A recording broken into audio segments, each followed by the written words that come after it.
अब देखो आपको आज अभाज्य विधि द्वारा गुणनखंड कैसे करते हैं, आपको कोई संख्या दी हुई है, ठीक है, उसके गुणनखंड कैसे किए जाए वो आपको बताते हैं।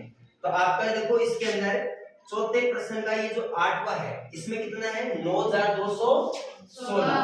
तो देखो 9216 के गुणनखंड कैसे करते हैं।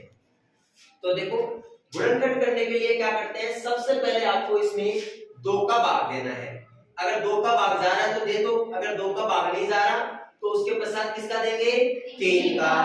3 के बाद में 4 का भाग नहीं देंगे क्योंकि 4 का भाग जाएगा तो उसमें 2 का भाग भी जाएगा, ठीक है। तो 4 के बाद में किसका भाग देंगे 5 का, ठीक है। तो सबसे पहले 2 का देना है, फिर 3 का देना है, फिर 5 का देना है, क्योंकि 4 का नहीं देने की जरूरत पड़ेगी, 4 का जाने से पहले 2 का चला जाएगा। 5 के बाद में 6 का भाग देने की जरूरत नहीं पड़ेगी, क्यों नहीं पड़ेगी, क्योंकि अगर 6 का भाग जा रहा है संख्या में तो किसका भाग जाएगा 2 का भी जाएगा और 3 का भी जाएगा, समझ में आ गया। फिर 7 का देना पड़ेगा, किसका देना पड़ेगा 7 का। फिर 8 का भाग देने की जरूरत नहीं पड़ेगी क्योंकि 8 का भाग जाएगा उससे पहले किसका भाग चला जाएगा 2 का भाग चला जाएगा, किसका भाग चला जाएगा 2 का भाग चला जाएगा, ओके।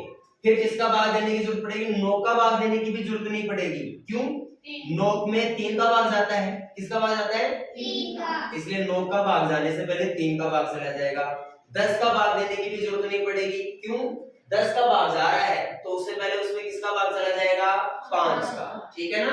किसका भाग देने की जरूरत पड़ेगी फिर आगे 11 की। तो जब भी आपको इसके गुणनखंड करने हैं तो सबसे पहले 2 का भाग देके देखना है, 2 का जा रहा है तो दे दो, वरना फिर 3 का भाग और 3 के भाग के बाद में किसका भाग 5 का, फिर 7 का, फिर 11 का, इनका भाग देते हैं। समझ में आ गया सबको, ओके। 2 का भाग जाता है नहीं जाता इसका पता कैसे लगे, तो देखो आपकी जो संख्या है ना इसके लास्ट में इकाई का जो अंक है वो 0 2 4 6 8 है, तब तो उसमें 2 का भाग जाता है, यानी कि सम संख्या है तब तो 2 का भाग जाता है, वरना नहीं। अब बात करते हैं 3 का भाग का कैसे पता चले, भाई 3 का भाग जाता है या नहीं जाता, इसका पता कैसे लगाएं। तो देखो 3 का भाग जाता है नहीं जाता इसका पता लगाने के लिए आपको क्या करना है, इस संख्या के जो ये अंक है ना 9 2 1 6 इनको जोड़ेंगे, क्या करेंगे जोड़ेंगे, और जोड़ने के बाद में जो संख्या आती है क्या आती है, जो संख्या आती है अगर उस संख्या में 3 का भाग जाता है तब तो इसमें 3 का भाग जाएगा, वरना नहीं जाएगा। फिर ऐसे आगे 5 का भाग देने का तरीका सीखेंगे। तो चलो देखो अब इसमें देखो लास्ट में 6 है ना, सम संख्या है ना, इसका मतलब किसका भाग जाएगा 2 का भाग जाएगा। तो 2 का भाग दे दूं मैं इसमें, यस सर। 2 दूनी 4, 4 बार गया तो 1 बच गया, 1 बच गया तो आगे 2 उतार लिया तो कितना हो गया 12, 12 में 2 का भाग गया तो कितनी बार गया 6 बार, ओके पूरा पूरा चला गया। फिर आगे 1 उतारा, अब 1 में 2 का भाग देते तो भाग नहीं जाता, अगर भाग नहीं जा रहा तो फिर आगे क्या करेंगे 6 उतारेंगे, क्या उतारेंगे 6 उतारते तो भाग टूट की शून्य आ जाती है, कितना हो गया 16 हो गया।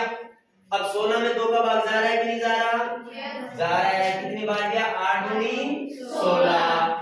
अब आगे बताओ इसमें क्या फिर 2 का भाग जा रहा है क्या, यस सर। कैसे पता चला, क्योंकि लास्ट में क्या है 8 सम संख्या है तो इसलिए 2 का भाग जाएगा। तो अब इसमें फिर 2 का भाग देंगे, तो 2 का भाग देंगे तो 2 दूनी 4, फिर 6 में दिया तो 2 तिया 6, फिर 0 में दिया तो 0, फिर 2 का 8 में दिया तो 4 दूनी 8 हो गया, तो कितनी बार गया 4 बार, कितनी बार गया 4 बार। अब क्या फिर इसमें 2 का भाग देना पड़ेगा क्या, यस सर। देखो तब तक 2 का भाग देते जाओ जब तक भाग जा रहा हो, समझ आ गई क्या। जैसे अपन कपड़े धोते हैं ना, तो कपड़े धोते हैं तो अब उसमें साबुन रह जाता है तो पानी डालते हैं, फिर साबुन निकालते हैं, फिर पानी डालते हैं, फिर साबुन निकालते हैं। साबुन पानी कब तक डालते जाते हैं, जब तक पूरा साबुन कपड़े से ना निकल जाए तब तक पानी डालते रहते हैं ना। वैसे ही 2 का भाग तब तक देते जाओ जब तक 2 का पूरा पूरा भाग जा रहा हो, जब तक 2 का भाग जा रहा हो तब तक 2 का पीछा नहीं छोड़ना, समझ गए। तो चलो अभी तो जा रहा है तो देते चलो, तो फिर 2 का भाग देंगे तो देखो 2 एकम है 2, 3 में भी दिया तो 2 एकम है 2, तो एक भाग गया, एक बच गया तो आगे 0, तो 10 हो गया। 10 में 2 का भाग गया तो 5 दूनी 10, फिर 4 में दिया तो 2 दूनी 4, अभी भी साबुन निकाला नहीं है, पूरा साबुन नहीं निकला ना।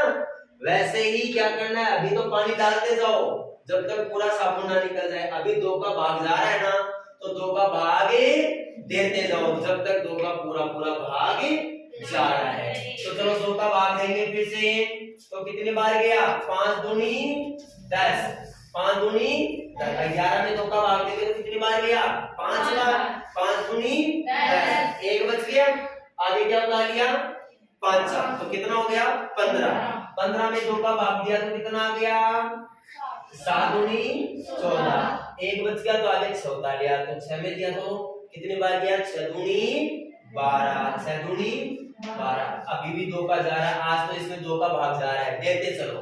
2 का भाग फिर दिया तो 5 में दिया तो 2 दूनी 4, एक बच गया तो 17, 17 आ गया तो 8 दूनी 16, एक बच गया तो फिर 6 उतार लिया तो 8 दूनी 16, फिर 2 का जा रहा है तो 2 का देते चले, 2 एकम 2, 8 में दिया तो 2 चौके 8, फिर 2 चौके 8, फिर 2 का दिया तो 2 का जा रहा है तो 7, और 14 में दिया तो 7 बार, 4 में दिया तो 2 बार, अब फिर इसमें 2 का भाग देंगे तो कितनी बार, 7 में दिया तो 3 बार, 3 दूनी 6, एक बच गया तो 12, फिर 6 आ गया, समझ आ गया क्या। तो ऐसे भाग इसमें 2 का जा रहा है, तो 2 का फिर दिया 36 में, तो 3 में दिया तो 2 एकम है 2, तो 2 एकम 2, एक बार गया, एक बच गया तो आगे 6 उतार लिया 16, 8 दूनी 16, फिर 2 का दिया। अब देखो नया आने वाला है, क्योंकि 2 का भाग को बार दे दिया, एक में जा नहीं रहा तो 18 में देंगे ना, तो कितनी बार गया 9 दूनी 18, 9 बार गया। अब बताओ, अब 2 का भाग जा रहा है क्या 9 में, नहीं जा रहा, तो 2 का पीछा छूट गया, समझे आगे क्या। अब 2 के बाद में किसका भाग देख के देखेंगे, 3 का, अगर 3 का जा रहा है तो 3 का देखकर देखेंगे, और नहीं जा रहा तो फिर आगे 5 का देख के देखेंगे। तो लेकिन यहाँ तो जा रहा है, यहाँ तो 9 में 3 का भाग जाता है क्या, तो अब 3 का दो, तो 3 का देंगे तो कितना आ गया, 3 तिया 9, 3 बार गया। अब फिर 3 का जा रहा है तो देते चलो, फिर 3 का भाग दे दो, 3 एकम में 3, जब तक 1 ना जाए ना तब तक पीछा नहीं छोड़ना, तब तक पीछा नहीं छोड़ना है, समझ में आया क्या आपको। अब देखो इसको लिखते कैसे है वो देखो, आप यहाँ पर कैसे लिखते हैं इसको। ये जितने भी आ गए ना इन सबको गुणनफल के रूप में लिख दो, तो 9216 कितना है, 9216 बराबर क्या लिखोगे, देखो 2 कितनी बार है, 1 2 3 4 5 6 7 8 9 10, 10 बार है, 2 गुना 2 गुना 2, तो ये ऐसे लिखो 2 गुना 2 गुना 2 गुना 3 4 5 6 7 8, आगे लिख देता हूं मैं 9 और 10 बार लिख दिया।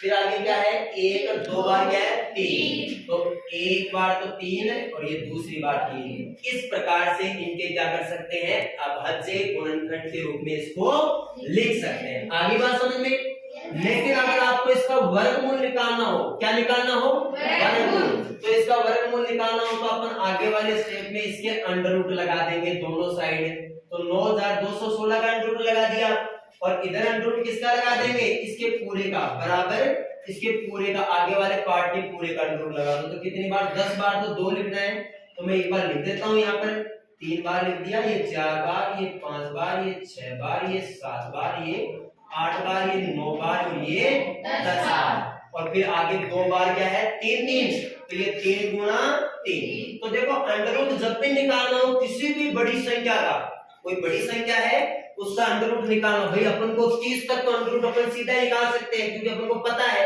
लेकिन बड़ी संख्या का अंडर रूट निकालना तो सबसे पहले उसको ऐसे गुणनखंड में तोड़ दोगे ना, तोड़ दोगे, ऐसे गुणनखंड कर लोगे उसके बाद में आपको क्या करना है, ऐसे अंडर रूट में लिख के 2-2 के जोड़े बनाने, कितने देंगे, 2-2 के जोड़े बनाओ, बना लेंगे 2-2 के जोड़े, यहाँ ये लास्ट में 3 है ना, 2-2 के जोड़े बना लो, बना लिए ऐसे 2-2 के जोड़े। ओके, अब क्या करना है, इस एक जोड़े में से एक निकालो, प्रत्येक जोड़े में से एक एक ले लो, तो देखो इस जोड़े में से एक दो ले लो, इस जोड़े में से भी एक दो ले लो, इस जोड़े में से भी एक दो ले लो, इस जोड़े में से भी एक दो ले लो, इस जोड़े में से भी एक दो ले लो, और ये 3 का जोड़ा है तो इसमें से एक 3 ले लो, इसमें से प्रत्येक दो दो में से एक एक ले लो, ले लिया। ये इसका वर्गमूल आ गया, क्या आ गया? वर्गमूल। अब इसका गुणा करके लिख देंगे, तो देखो 2 दूनी 4, 4 दूनी 8, 8 दूनी 16, 16 दूनी 32, और फिर 32 को किससे गुणा करना है?